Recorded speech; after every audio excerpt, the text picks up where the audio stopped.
10 दिन के मेरे चुनावी कैंपेन का नतीजा ये है कि आदरणीय प्रधानमंत्री जी 10 साल से दिल्ली रहते हैं और यमुना पार करने में उनको 10 साल लगा है। कन्हैया में अलग अलग लेवल की समझ है, यमुना पार की समझ है, किसानों की समझ है और इंटरनेशनल लेवल की भी समझ है। 10 साल में जिन लोगों ने काम नहीं किया है, आप उनको यहाँ से चलता कीजिए, उनको टाटा बाय बाय कीजिए।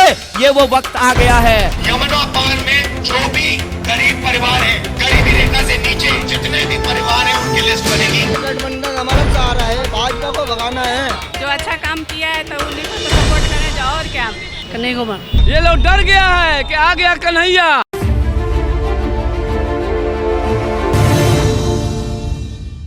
नमस्कार दोस्तों, मैं हूं मिसबा खान और आप देख रहे हैं खबर मंत्रा। लोकसभा चुनाव 2024 के छठे चरण के लिए 23 मई यानी कि आज से प्रचार प्रसार थम गया।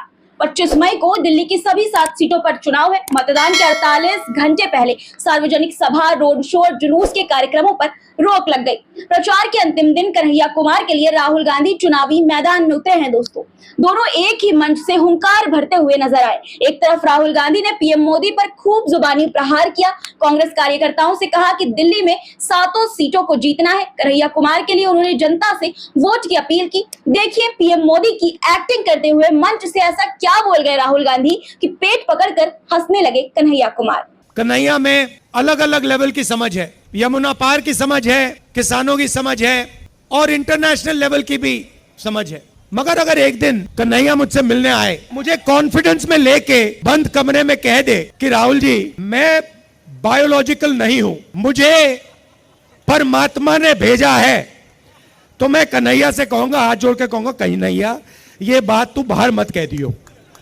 गलती से भी ये बात बाहर मत कह दियो। मगर देश के प्रधानमंत्री चमचों के सामने इंटरव्यू में खुल के कहते हैं मैं बायोलॉजिकल नहीं हूं, मैं बायोलॉजिकल नहीं हूं, मुझे परमात्मा ने ऊपर से भेजा है, मिशन के लिए भेजा है। भैया परमात्मा जी आपने कैसा आदमी भेज दिया। वहीं दूसरी तरफ कन्हैया कुमार भी बीजेपी को रोजगार और महंगाई जैसे मुद्दों पर घेरते हुए नजर आए। कन्हैया कुमार ने कहा कि सुन लो, मेरा नाम कन्हैया है, मोदी सरकार को यमुना पार लगा दूंगा। देखिए कन्हैया कुमार का ये दमदार बयान। उसके बाद हम आपको नॉर्थ ईस्ट की जनता से बातचीत की अपनी खास रिपोर्ट दिखाएंगे, जिसमें आप देखेंगे क्या है जनता के दिल का हाल। मेरा नाम कन्हैया है, गंगा किनारे में पैदा हुआ और यमुना किनारे रहने वाले आप तमाम मतदाताओं ने जिस तरीके से मुझे गले लगाया है, जिस तरीके से आपने आशीर्वाद दिया है, हमको पूरा भरोसा है कि यमुना के किनारे रहने वाले लोगों को जो भाजपा अपमानित कर रही है, तो मैं यमुना पार के लोगों को कहना चाहता हूं कि उनके दिमाग में आपके खिलाफ नफरत है, उनके दिमाग में आपके खिलाफ अपमान है, उनके दिमाग में यह है कि ये तो यमुना पार है, यहाँ कुछ भी चलता है। तो मैं कहता हूं कि 10 साल में जिन लोगों ने काम नहीं किया है, आप उनको यहाँ से चलता कीजिए, उनको टाटा बाय बाय कीजिए। ये वो वक्त आ गया है। अभी तो मुझे कांग्रेस पार्टी और इंडिया अलायंस ने सिर्फ कैंडिडेट बनाया है उत्तर पूर्वी दिल्ली का, लेकिन आप असर देखिए आपकी मोहब्बत का, आपके आशीर्वाद का, आपके हौसले का और आपके समर्थन का, कि 10 दिन के मेरे चुनावी कैंपेन का नतीजा यह है कि आदरणीय प्रधानमंत्री जी 2 बार के प्रधानमंत्री हैं, 10 साल से दिल्ली रहते हैं और यमुना पार करने में उनको 10 साल लगा है। अब दोस्तों आपको सीधा नॉर्थ ईस्ट की जनता के पास लेकर चलते हैं, जहां खबर मंत्रा की टीम ने ग्राउंड पर जाकर लोगों के दिल का हाल जानने की कोशिश की है। देखिए हमारी खास रिपोर्ट। इस वक्त हम मौजूद हैं दिल्ली के नॉर्थ ईस्ट सीट पे, जहां से मनोज तिवारी और कन्हैया कुमार चुनाव लड़ रहे हैं। तो आइए जानते हैं कि दिल्ली, नॉर्थ ईस्ट की दिल्ली किसको पार्लियामेंट पहुंचाना चाहती है। कांग्रेस की सरकार बनेगी, इंडिया गठबंधन जिंदाबाद, राहुल गांधी जिंदाबाद। अब की बारी बदलाव चाहिए और पब्लिक ने मूड बना लिया है और पब्लिक बदल रही है। बीजेपी जा रही है, कांग्रेस आ रही है। बाजी देते हैं, झूठ बोलते हैं। ये लोग डर गया है कि आ गया कन्हैया। कन्हैया वो राम को लाए हैं, राम तो उनको लाया गया, राम लाए हैं, कहाँ से लाए हैं? तो वो राम लाए हैं, तो हम कन्हैया लेके आए हैं, कन्हैया को लेकर आए हैं। अरे 10 साल के अंदर सांसद नहीं आया, मगर 10 साल के अंदर प्रधानमंत्री आ गए। 10 साल के अंदर प्रधानमंत्री आ गए।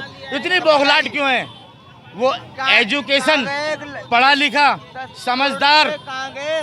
समझदार डॉक्टर, एडवोकेट, वो हर चीज को बारीकी से लेकर के चलते हैं।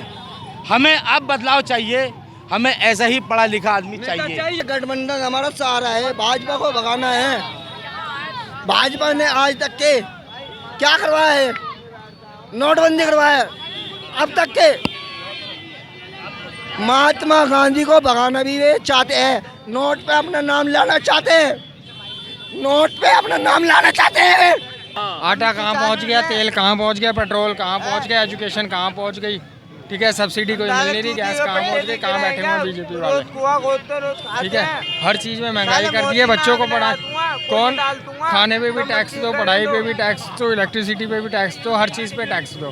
फिर किस चीज़ का विकास हुआ है? विनाश का विकास हो गया है। बस नाम बदल दिया है, जैसे स्टेटों के नाम बदल रहे हैं वैसे ही काम का भी नाम बदल दिया है कि विनाश को विकास कह दो। बथेरे शहरों के नाम बदल दिए, कौन से यूपी में आधे से ज़्यादा शहरों के नाम बदल गए हैं, कहाँ नहीं बदले। आप देखिए ना, कांग्रेस के राज में 45 रुपये तेल लीटर था, आज वही 250 है, ठीक है। पेट्रोल 54 या 65 था और 100 पार जा रहा है, ठीक है। डीजल के रेट बढ़ गए हैं, हर एक चीज़ के रेट बढ़ गए हैं। विकास कहाँ हुआ है आप बताओ ना। देखो कांग्रेस ने 70 से 75 साल में इस देश को बनाया है। हमने एजुकेशन भी ली है उससे, और रोड निर्माण हर एक चीज़ हुई है कांग्रेस के राज में। क्या नहीं हुआ? आज सड़कों पे घूमते हैं, बीजेपी से किसी ने बनाया नहीं है, सारा कांग्रेस ने बनाया। एक नारा है, जो अच्छा काम किया है तो उन्हीं को तो सपोर्ट करें, जो और क्या। कन्हैया कुमार ये कह रहे हैं हमने जो है मनोज तिवारी को उतारा है। मनोज तिवारी क्या है? एक गाने नाचने वाला नचनिया है। वो तो पैसे लेके एक लोगों के बीच में नाचता है। अब पब्लिक इनके बातों से ऊब चुकी है, पब्लिक को पता लग गया है, पब्लिक को अपने मुद्दे पर वोट देगी। 2 बार सांसद रहा है, इसलिए कि इससे बढ़िया कोई विकल्प नहीं था। अब की बारी बीजेपी 7 सीटें हार रही है और दिल्ली के अंदर आपने देखा किस तरह से प्रचार के आखिरी दिन कन्हैया और राहुल ने भरी हुंकार और दिल्ली की जनता ने बता दिया अपने दिल का हाल। अब आपके दिल में क्या है? आपको क्या लगता है, कन्हैया कुमार या मनोज तिवारी इस सीट पर किसकी विजय होगी? कमेंट करके अपनी राय जरूर बताइएगा।